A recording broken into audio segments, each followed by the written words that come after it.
It's a funny thing if you believe you're absolutely right. You can get drunk off the feeling of how right you are. That's why gay people are so mean.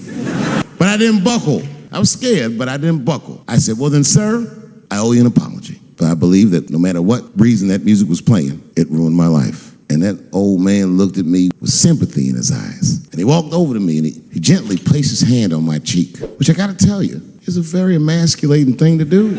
I was standing there looking at his hand on my cheek like, and he said, you are a real man. Tapped me on my cheek, real soft, just like that. Doors opened back up, the light from the alley flooded into the kitchen, and I just walked out alive. I lived to fight another day. And in that moment, I learned one of the most valuable lessons of my life, and I have to share it with you. In your life, in any given moment, the strongest dream in that moment wins that moment. I am a very powerful dreamer. I dreamed tonight as a 14-year-old boy, and I am living it as a 50-year-old man.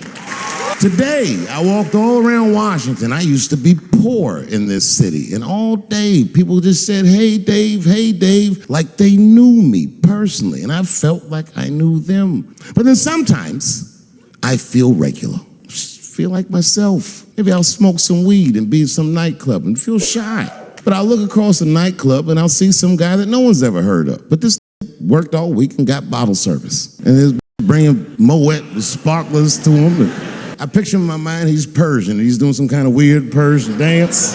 And he got 6 at his table because he got so much liquor. And they all call him saying, go Cena, go Cena. And I'll be looking across the room like, oh my God, I'm in that guy's dream. I can hear him telling his friends, hey, how was the club last night? Man, it was fantastic. I had bottle service. I seen Dave Chappelle across the club looking at me like, ooh, who was that? And that's the trick to life. You have to be wise enough to know when you were living in your dream. And you have to be humble enough to accept when you're in someone else's. That's why I don't judge between Will Smith and Chris Rock, because you guys look at them as big ideas, but I look at them as fellow dreamers. I can't judge between them because I see myself in both of them. I am Will Smith.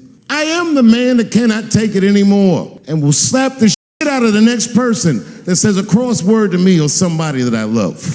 And I am Chris Rock. I am the man that can get slapped in front of the whole world and keep my composure so I don't fuck anything up. That is what men do. Men make boundaries. Men enforce boundaries. And men test boundaries. And no man tests more boundaries than a trans man.